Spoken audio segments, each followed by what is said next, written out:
Hoje nós estamos direto do apartamento da doutora Glória Pimenta. Muito obrigado por nos receber aqui.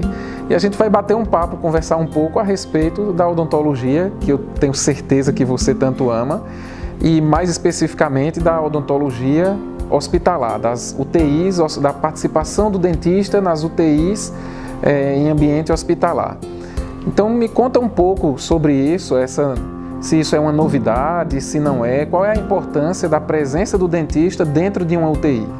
André, primeiro, obrigada pela oportunidade de falar de um tema que para mim é tão importante e ainda tão pouco discutido, principalmente nas graduações, nos cursos de graduação.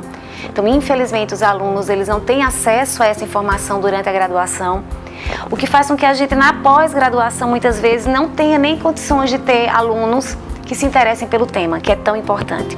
Então, vamos lá, não é uma coisa nova, né? Agora que no Brasil a gente tem um grande problema porque ainda não se sabe, não é uma especialidade da odontologia, a gente faz uma habilitação, mas o dentista na UTI, ele participa da equipe multiprofissional, no tratamento do paciente como um todo, principalmente com relação à prevenção de complicações sistêmicas que possam ocorrer por causa de comprometimento bucal. Então a gente tem pacientes que muitas vezes eles são internos, uma condição bucal precária, e muitas vezes esses pacientes precisam ser entubados, que é uma coisa bem comum na UTI, e muitas vezes essas complicações bucais, na hora que o paciente ele é entubado, termina havendo comprometimento pulmonar. E algumas vezes esses pacientes eles adoecem principalmente por pneumonias hospitalares, causadas muitas vezes por problemas bucais.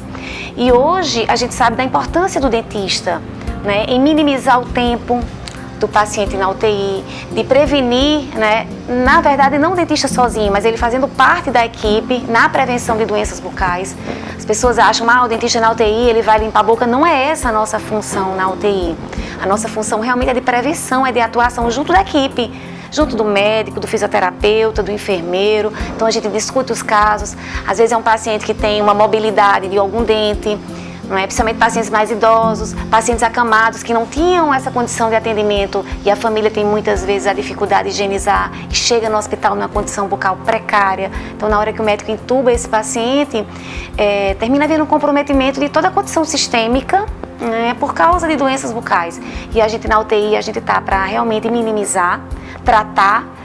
Às vezes o paciente ele tem um trauma durante a intubação, de machucar a boca, até de avulsão dentária, do paciente perder o dente durante a intubação e o dentista lá, prontamente a gente reimplanta. Então muitas vezes o paciente ele tem lesões, úlceras da própria intubação, porque o que acontece? Ele está submetido a algumas medicações e a gente sabe que algumas causam uma diminuição do fluxo salivar. A boca ela fica mais suscetível a ter doenças. Toda a microbiota, a imunidade desse paciente baixa na UTI. E um paciente que já tem uma doença, por exemplo, herpes, então ele vai ter mais chance de ter herpes, uma vez que a imunidade dele está comprometida. Cândida na boca, que é a candidose. E aí a gente está lá justamente para identificar esse problema na boca do paciente e junto com a equipe médica trabalhar para tratar, para cuidar, para evitar que esse paciente tenha uma piora sistêmica por causa da boca. Quais são os problemas mais recorrentes que você encontra no ambiente da UTI? Quase que 100% hipossalivação, que é uma diminuição da quantidade de saliva, E aí muitos casos de traumatismo pelo tubo, ou pacientes que ficam com alterações de mordida e começam a se machucar. E muita, que antigamente se chamava saburra, que é biofilme, a presença do biofilme na boca. Existia uma quantidade realmente expressiva de pacientes que chegavam a óbito em decorrência de problemas originados na cavidade oral? André, eu não sei te responder assim, exatamente de problemas da cavidade oral. O que é que a gente tem? Muito índice hoje, lógico, bem diminuído, de pacientes que morriam por PAV. O que é PAV? PAV é uma pneumonia por aspiração ventilatória. Então, é uma das maiores causas de morte em pacientes internados no mundo. E o tratamento da PAV é muito caro também. Isso faz com que, infelizmente, nem todos os hospitais eles tenham uma condição de tratar a PAV tão bem, O que a gente vê é hoje, com a presença do dentista, uma diminuição do número de PAV, mas como eu falei anteriormente, não é só o dentista, são alguns fatores que levam a PAV, não só problemas bucais. Mas como os problemas bucais também são causa de PAV, a gente tem que estar lá, né? E a gente delega muito essa higienização à equipe técnica. Mas para a equipe técnica atuar, precisa dessa orientação do dentista, precisa da supervisão.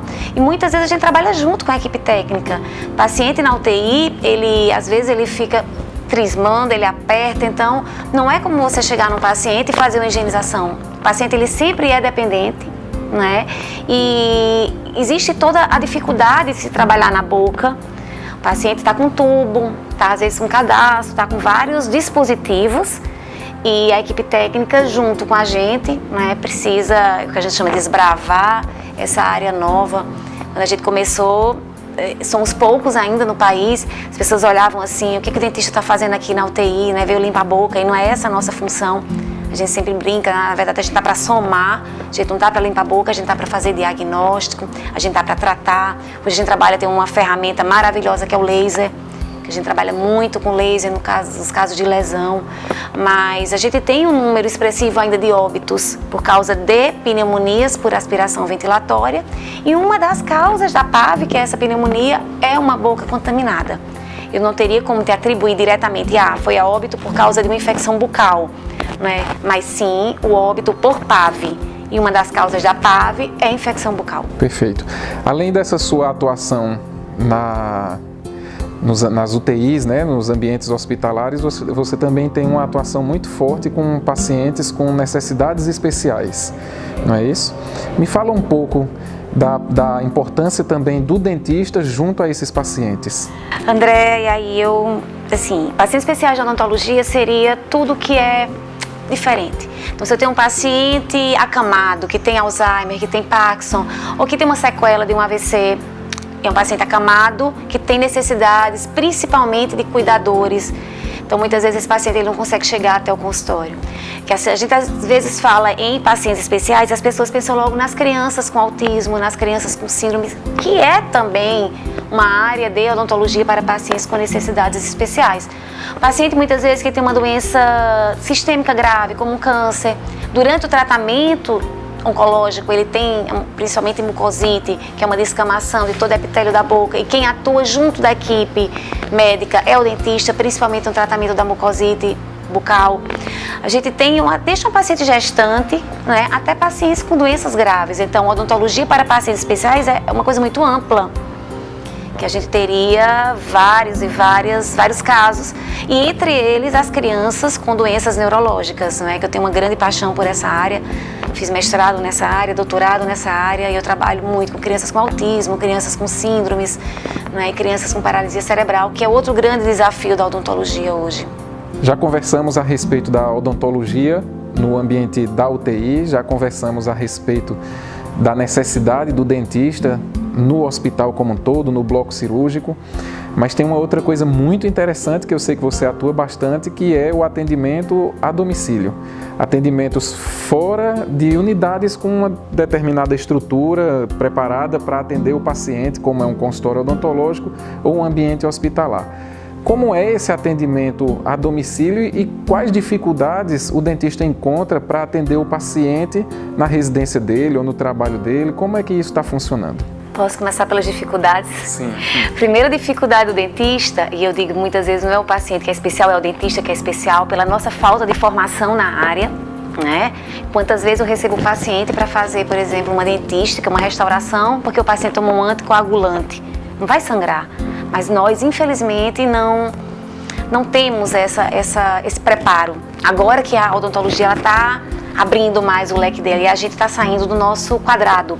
Então, o home care, né, ou assistência em domicílio, ela funciona principalmente nos casos de pacientes com doenças de base mais graves, pacientes com sequelas neurológicas graves, aonde muitas vezes o paciente está em cuidados médicos, né, no seu próprio, na sua residência, e o dentista, assim como o fisioterapeuta, o fonoaudiólogo, o médico vai em domicílio, nós também vamos. Não é? Vai fazer, não vou fazer clareamento, eu vou tratar, dar conforto, né, e evitar infecção. Então, o paciente tem uma lesão de cárie, o paciente está com dor, a gente vai e trata em domicílio.